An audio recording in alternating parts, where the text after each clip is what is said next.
एहसास न्याय का सबके लिए,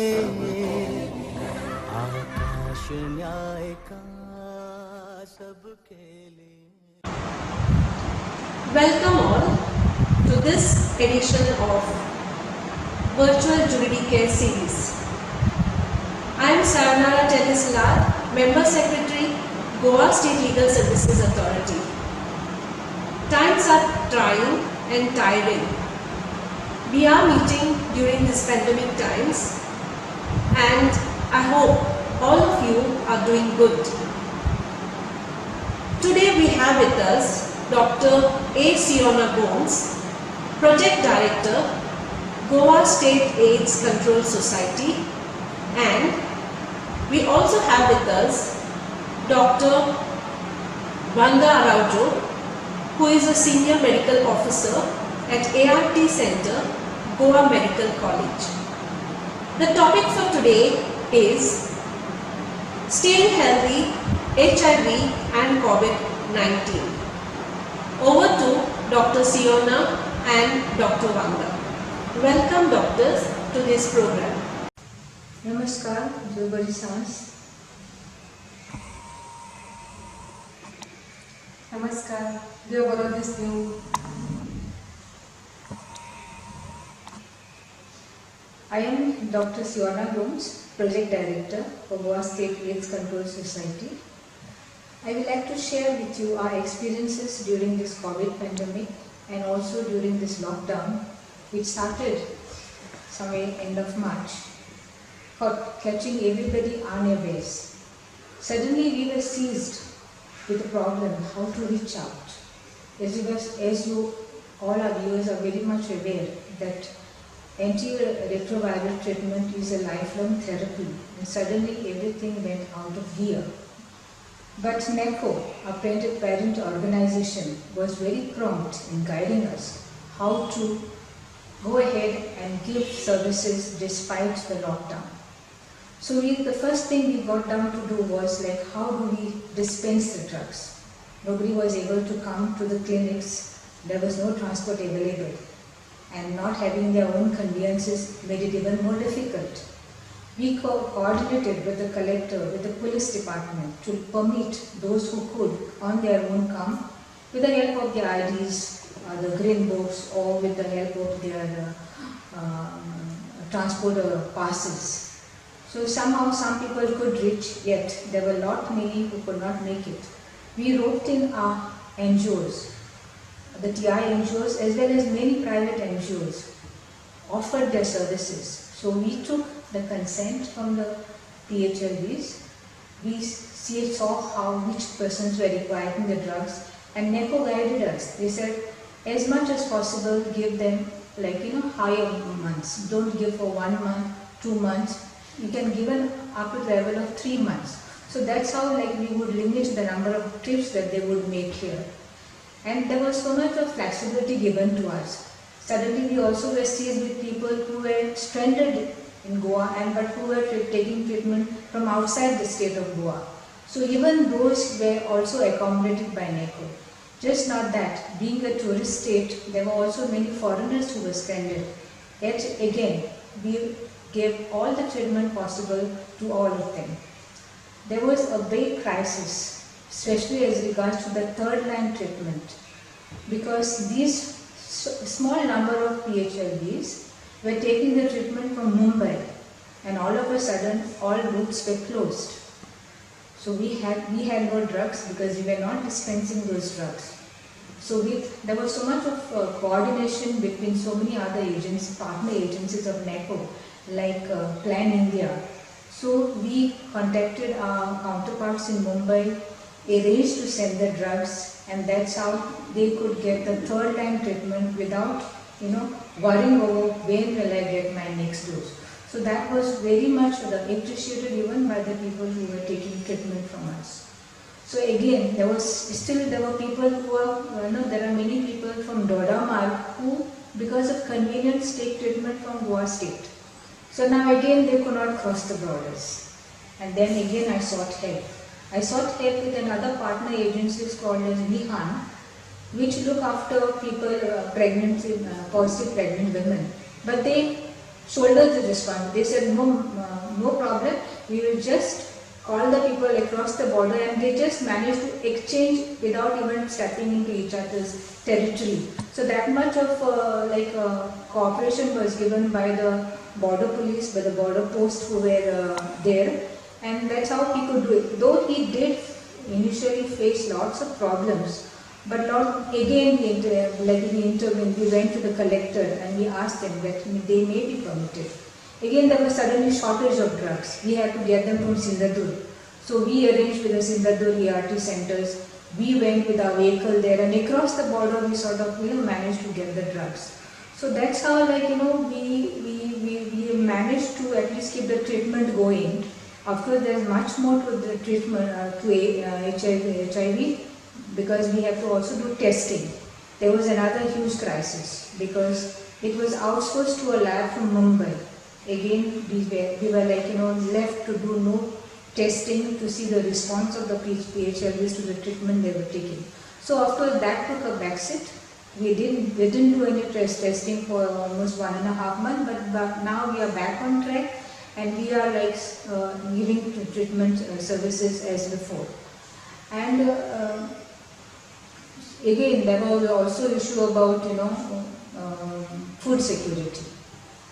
So we also tried our best, coordinating, interacting with other civil supplies department, women and child department. So there were many things which were suddenly cut off, and they could not get. But through the NGOs, again, there was distribution to the collectors or to the local bodies who were doing, and our NGOs also assisted them. So in this case, some sort of, there was care, support and treatment, which whatever way we could do, we have given. And Dr. Vanda is here with me. She will be telling you more about at the field level.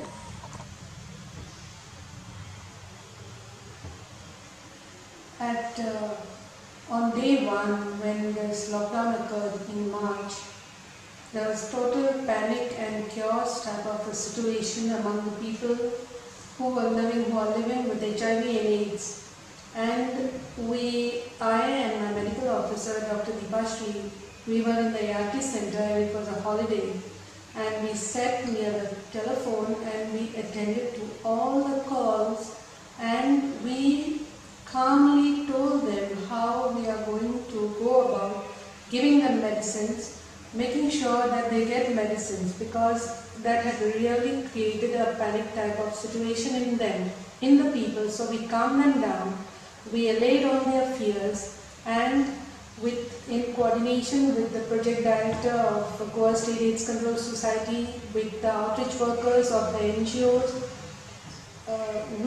both of us, for the initial 1 week, just the two of us, we took the medicines, we nicely named them and made the entries and kept a record of the drugs which we are dispensing, and we made sure that the outreach workers used to go and give it to their homes or to a place which is closest to their home.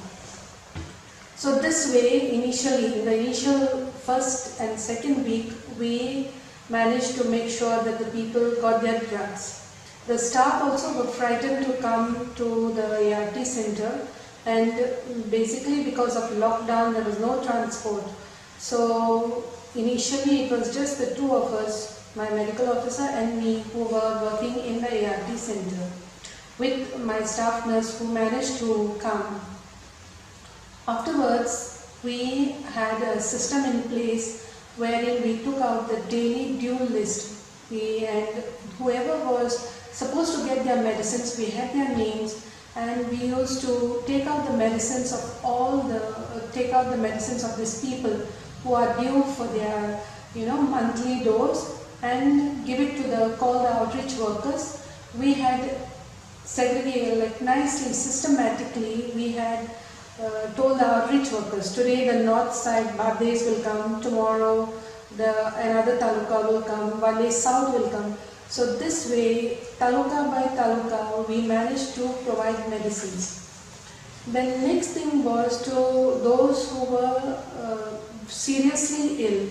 Those patients, we had to refer them to other departments. So by writing a referral letter to the consultant of the other departments like medicine or gynec or pediatrics, we managed to make sure that the emergencies of these people who were in stage 4 could be attended to. Another problem that was coming to the front was that, like, after dispensing medicines for 2 months, 3 months, the stock was getting over. So in coordination with Project Director GSEX and the other partners who were supplying us with medicines, somehow the medicines were made available in Goa, and our people, our PLHAs, were at least for 3 months, from March till end of May, June, they had their stock. So slowly, like, lockdown was eased and the staff also started coming in. So the entries into the different systems in the computer were made. We could keep track of people who are taking their medicines, those who are missing therapy, those who gave us wrong addresses and wrong phone numbers. We managed to get that also rectified. Some of them even had given us wrong names, so those corrections could be made. Now, with all this, there are some things that we have to look into. One thing is new cases, people who are would have come on a routine, voluntary base and tested themselves will, will stay back and not go ahead unless they are seriously ill. And that way, in this 15 days, in this fortnight itself, we have managed to get around 6 couples where one member who is very seriously ill with a stage 4 illness, and then we tested the partner or the spouse and we have found that they are positive. So like this, we are getting cases, but the progress that we have made, over the years will be hampered a little because of this lockdown and lack of travel of the people. Now in the ERT center also, we are giving the drugs. We are telling the people to come and collect their own drugs, because we can check their records, we can see whether they are doing the investigations in time, and we are giving them the slips to do the investigations. We are doing the CD4 counts. We have started doing the tests, that a very costly test called viral load, which we used to do. We have started doing it on a twice a week basis from this week.